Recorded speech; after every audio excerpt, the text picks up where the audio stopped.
Rain gang, it is here. It is the big one, the one I think that we had circled on the calendar, on the schedule, week 4. Playing the media darlings themselves, the fan base that everybody just absolutely adores and loves for some reason. Bills Can't Mafia. get enough of them. Yeah. I've never, the Eagles do it on the NFC and they kind of get hated, but the Bills do it on the AFC and they love it.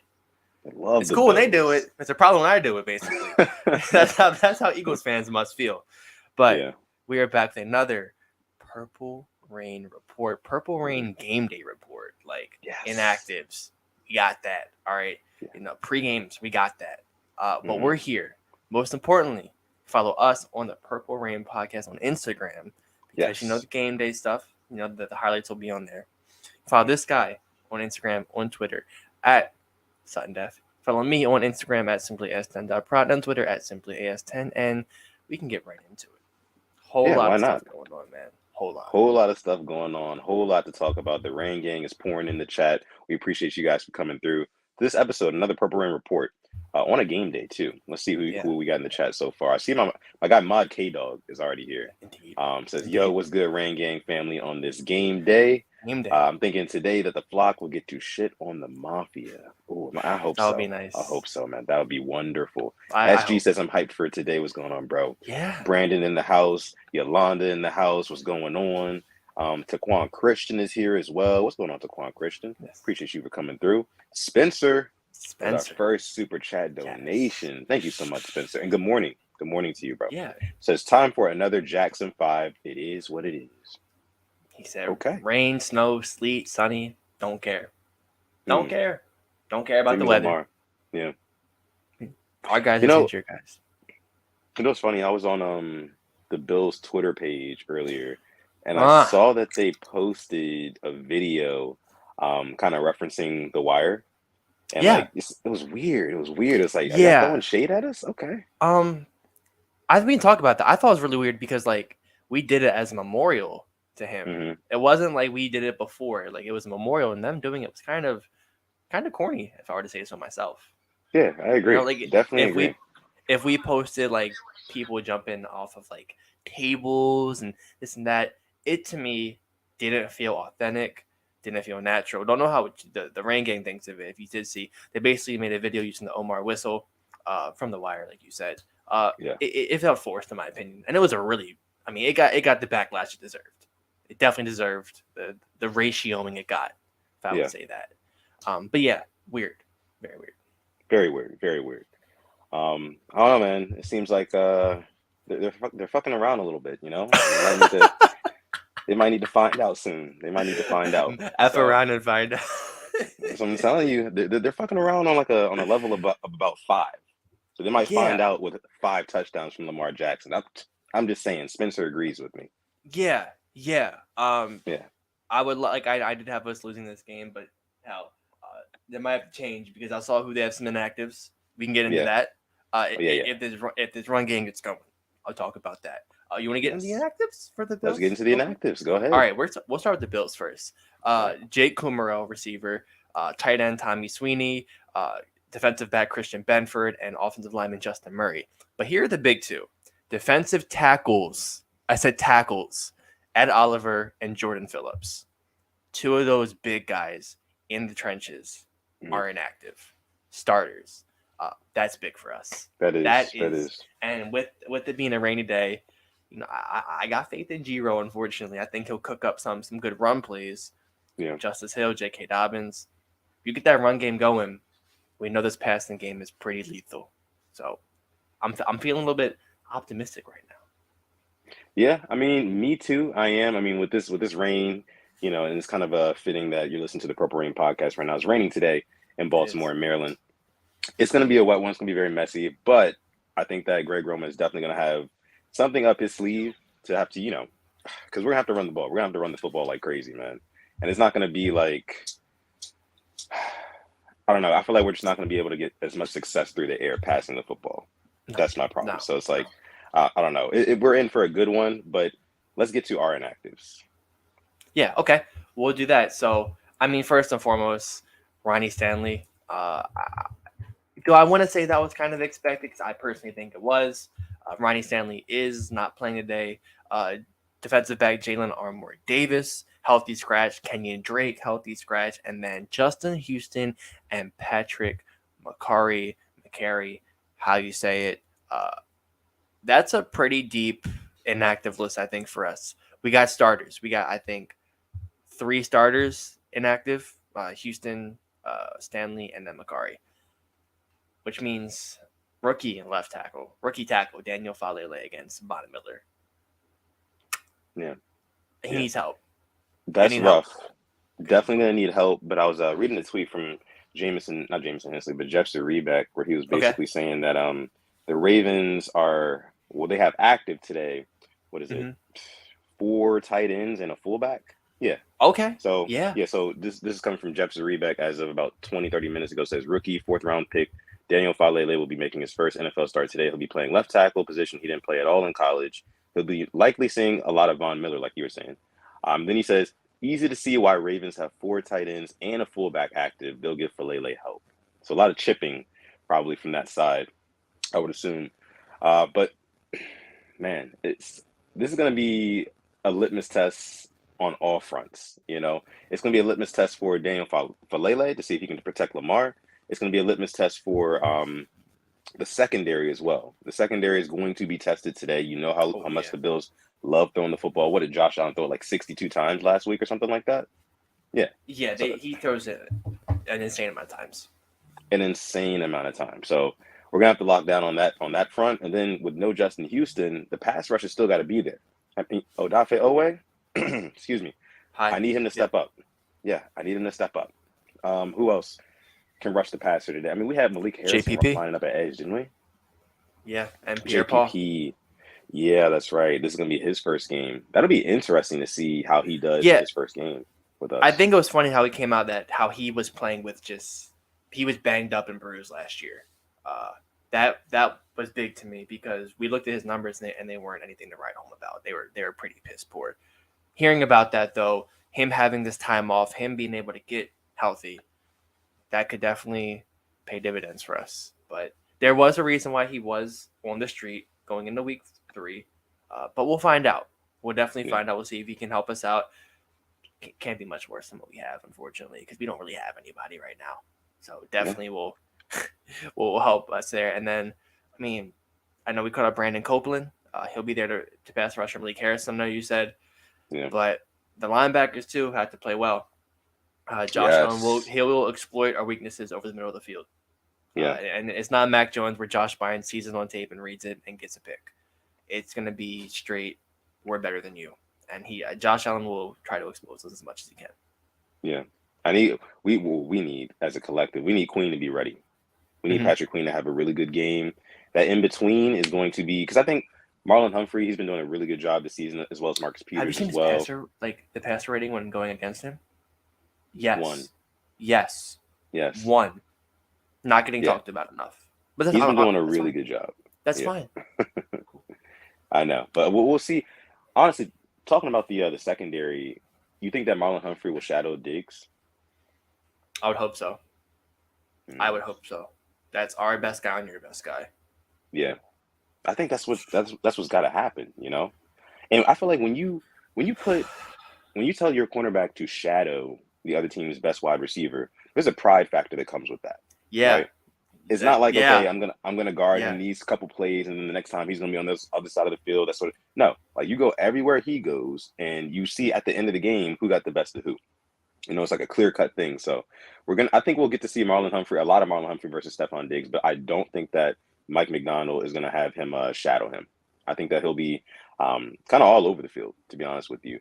Knowing like how they love to use Marlon Humphrey, but I don't think they're gonna shadow him. I hope so, but I doubt it. Yeah, and then going on with that too, I mean, Gabriel Davis, he's a threat, a real big threat. I mean, Marcus Peters has a step up, Pepe Williams has a step up. The secondary, I saw somebody say that our defense is like if Trayvon Diggs was a whole defense, and that's a perfect analogy because they give up all these yards, but they will get the turnovers and they will make plays, which is insanity to me. That was just like, I couldn't have said it better myself, so I'm not going to take credit for it. I don't know who it was. It was on Twitter. I saw it. That is a good point right there. Yeah, and then also we've talked about it, and we can't stress enough. Just getting some rush. You cannot allow Josh Allen to scramble, run around, because we know what he's capable of doing. He's gonna find the open guy. We have to be mistake free. We have to play a perfect 60 minutes because this right here, they are a Super Bowl contender. They are a team that can go all the way. So this is, to me, I mean, the Dolphins game was a test, but this is like our biggest test of the season, I think, because this is a full, complete team, and we cannot have any mental lapses or breaks. Right. If we win this game, it's pretty much off to the races for our season. I feel like you win a game against Buffalo in week 4 of the NFL season, the confidence of that team on that roster is going to just skyrocket. Because once you beat the Bills, it's like, okay, we beat the NFL's media darlings, the Super Bowl favors, for contenders at least or whatever. If you beat them, it's off to the races. So I hope we do get a W today. I think I predicted for us to win 41-38 when we went live on Thursday, and you said 41-38 Bills.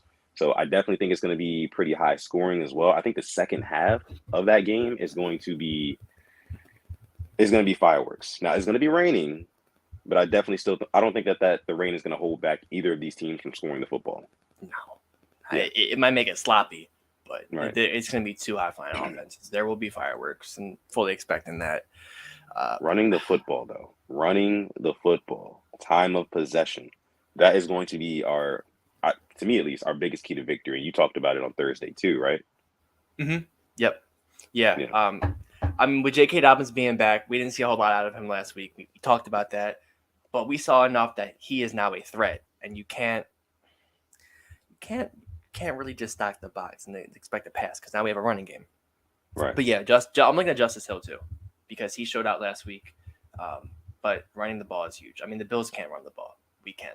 We can control the clock, keep their offense off the field. Yeah, exactly. That's the way we got to do it. And while I will say that running the ball is going to be very important, I don't want to see the Ravens get too conservative at the same time, because with a team like the Bills, they can explode at any moment. It's like the Chiefs in a lot of ways, right? Mm-hmm. So you have to, how do I put this? You have to play to win. You can't play not to lose, Yeah. Say we get up a touchdown or two, like keep the pedal to the metal, Like I want to see some new run designs, and I want to see some really cool stuff. Like if we're up like a touchdown or two, a possession or two, keep going at them, keep throwing stuff at them that digs their hole even deeper. Don't let them creep back in the game because we're trying to nickel and dime, and then we're punting a whole bunch all of a sudden. No, we don't want that. No. My guy, Devon Johnson, I think he said the fourth quarter will be stressful. Yeah, if it's any type of close, like if it's within like 10 points going into the fourth quarter, I am going to be sweating. The heart rate's going to be. Oh, yeah. Yeah. Oh, yeah. Devon also mentioned how James Prochet is active today. Yes. I hope he gets a couple of targets in the catcher, too. That's all I want. He is active for the first time since week 1. I don't expect him to have too much of an impact. I mean, that's just. If your name isn't Devin Duvernay or Rashad Bateman, I'm not expecting you to have much of an impact, unfortunately, as a receiver. But hopefully they surprise me. Hopefully. But yeah, man. I mean, this is a huge game for both teams. Tie ball game. Wow. This has been like a mid-off. That game was like, it was so boring. Justin Jefferson was screaming because Kirk Cousins missed him in the back of the end zone. Andy Dalton. The first time. Well, certainly won't be the last. Requested trade to Baltimore. Yeah. But we're now. Ravens legend Will Lutz just made a 60-yard field goal. Wow. We're 37 minutes away from kickoff. I mean, I guess we're asking the ranking. How are we feeling? Nervous? How are we feeling, ranking? How are we feeling? I mean, for me, if we do lose, I don't think it's the end of the world. I really don't. It's not the end of the world for me. It suck, but I definitely think that this is a winnable football game. I definitely think it's a winnable football game for sure. Just our pass rush scares me.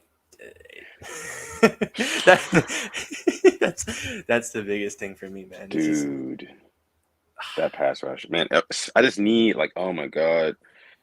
If there was any game that OA was going to break out and have a great game, it would be this one. It's got to be this one, right? Like, I just need to see that. I need to see that. How y'all feeling, Rain Gang? Seth says he's excited. Yeah. What's going on, Seth?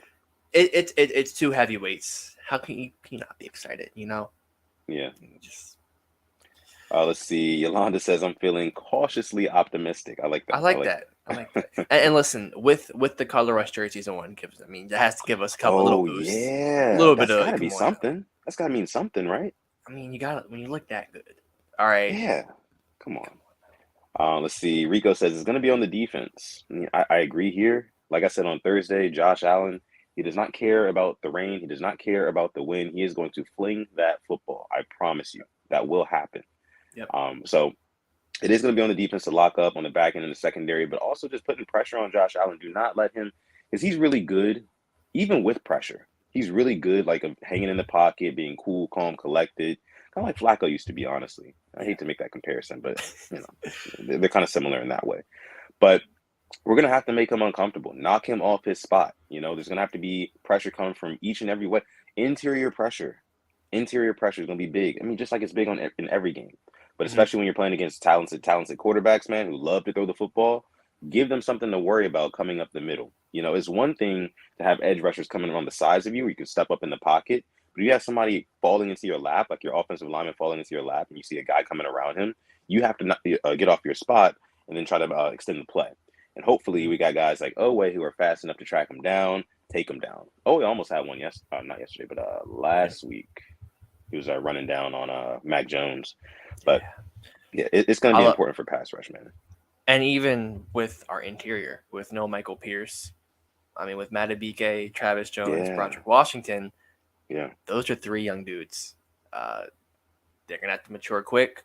2-3 year guys and a rookie. So see what you got. That's kind of another concerning thing to me too. Is this the youth? Along, we do have some vets on there, but Houston's out. Calais is the guy who has to get the troops together. Yeah, and he always does, right? He's always good for that, like some motivation. I'm sure he's like hyping up the guys right now. If you can't hear him, then you got something. Get your ears checked. Get the earwax out of there. It's hard to not hear him.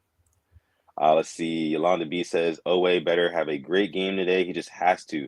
No more excuses. Time has run out. He has to get the job done today. Yeah, man, at least give us a sack.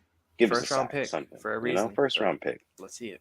We got to get that return on that investment. Patrick Queen, another first round pick. Can we get a pick from Patrick Queen? Can we get something? You know what I mean? We've gotten, I believe, 2 sacks in 3 games. Yeah. But now we want to see the pass breakups, the coverage. He's done a great job covering running backs, but tight ends, receivers coming over the middle. That's where the good separate themselves from the great and the elite. If you can add that to his game, then we're cooking. But that's just the biggest knock is the coverage. Yeah, exactly. If he can play in space a little bit better in coverage, oh my goodness, he would be nasty. Hopefully that does develop in this game because we definitely need it. That's for sure.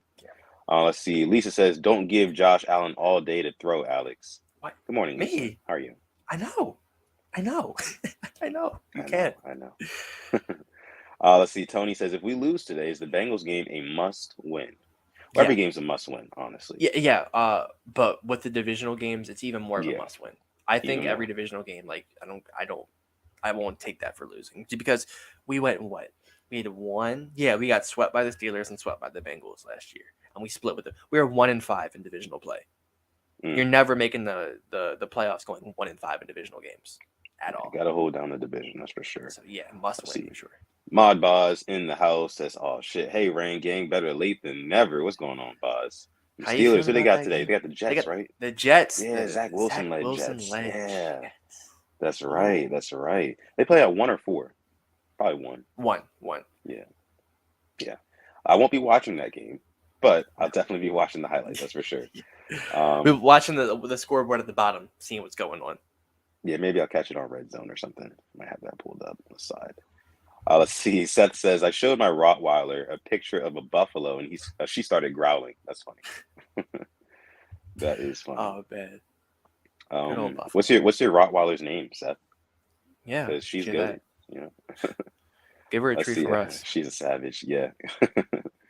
All right. Boss says he's shaking in his boots right now. He's scared. That's funny. Scared of the Jets. Ooh. Well, Yeah, that wasn't good. Scared of the Jets. Don't be scared of the Jets. Yolanda says, my boxer dog just walks away from the television when the Bills are on TV. Oh my goodness. The dogs know what's up. They know what's up. Yeah. I got my dog right here on the side. His name's Ace.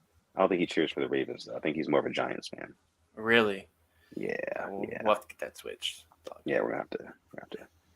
Let's see. Her name is Rain, Queen of Darkness. Ooh. I don't know if you're being for real, but I like the rain in that part. I like the rain part for sure. Yeah. He said, I don't know if you're being for real. That's funny. Apparently, Greg Joseph is about to kick a football. What's going on, boy? Wow, he's been kicking a lot today for the Vikings. But we already got into our picks today.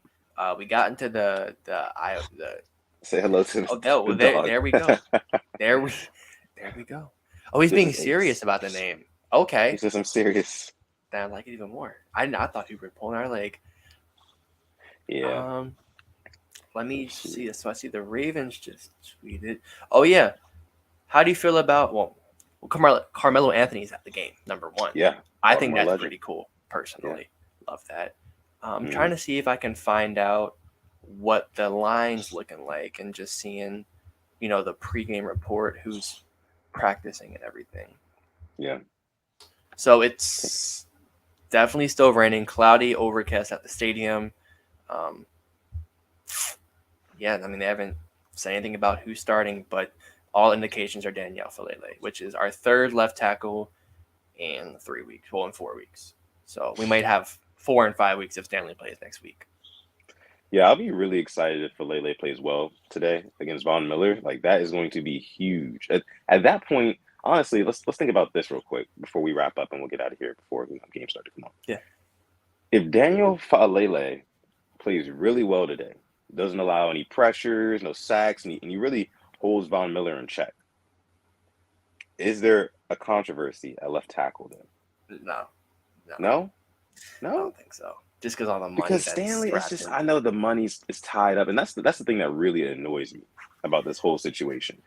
It's like there's so much money tied up into this guy who's just week to week. It's like, oh, this might be the week. I'm feeling good. Or the coach might say the same thing, and then just nothing.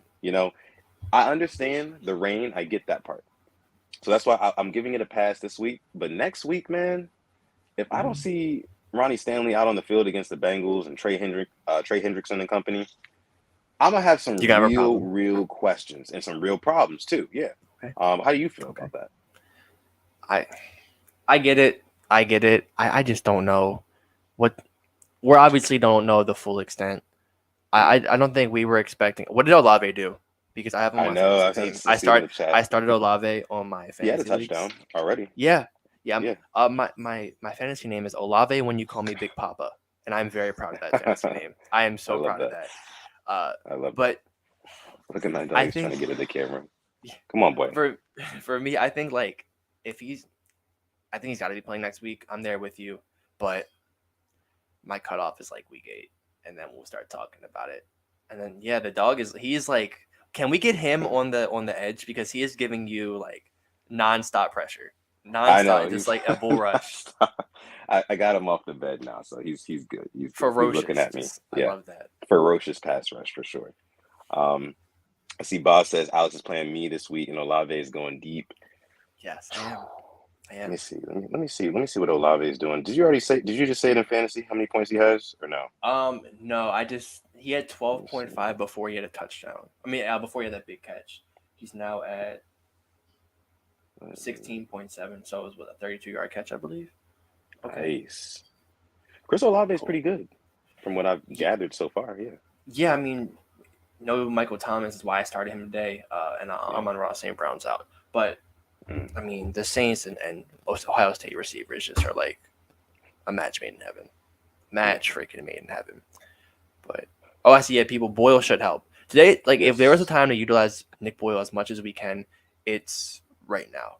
He is one of the best blocking tight ends. Let him block. Let him help. Chip. I don't care. Pat Ricard is why I paid you money. Block. Chip. I need it all. All.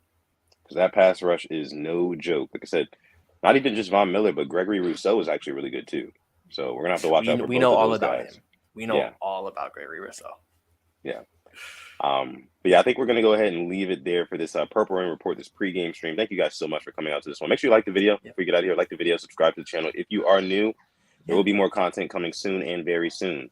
Again, you can follow us on Instagram at the Purple Rain Podcast, just like you see down below. You can find me on Twitter or Instagram at Sutton Def. You can find this guy over here on Twitter at SimplyAS10, on Instagram at SimplyAS10.prod. And never ever forget, go on YouTube, subscribe to Simply AS10 if you want to see the best highlights on the internet. Thank you. Yeah, absolutely. Yeah. Oh, real quick. We didn't talk about it. The Tua, what happened to him? The Dolphins need to be looked into big time real quick. He should not have been out there, I think. That was scary to see. It's a very slippery slope in a gray area to me, because we really don't know all of what happened, and that's why you're saying, they need to do the investigation. But apparently he was cleared to play on Sunday after he got knocked out of the game. Hey, and that person, I think they got fired. They got fired who did that, which is insane. Yeah. Which is, I hope they aren't sacrificing these one or two people's jobs just to save them. But man, oh man, that and just seeing the way his body react to it was definitely one of the scarier things I've seen on the field. Oh yeah, for sure. But yeah, we're gonna go ahead and leave it there. Alex, I'll let you take us out. Make sure you guys hit that like button. Listen to the Don. Yeah, and that's I'm let the Don just say it. And as always, thank you for everybody coming through, and hopefully we come back with a nice Ravens win. And as always, stay positive, test negative, don't forget, and never ever forget to call God. Let's go get that W today, boys. Let's get it. All right.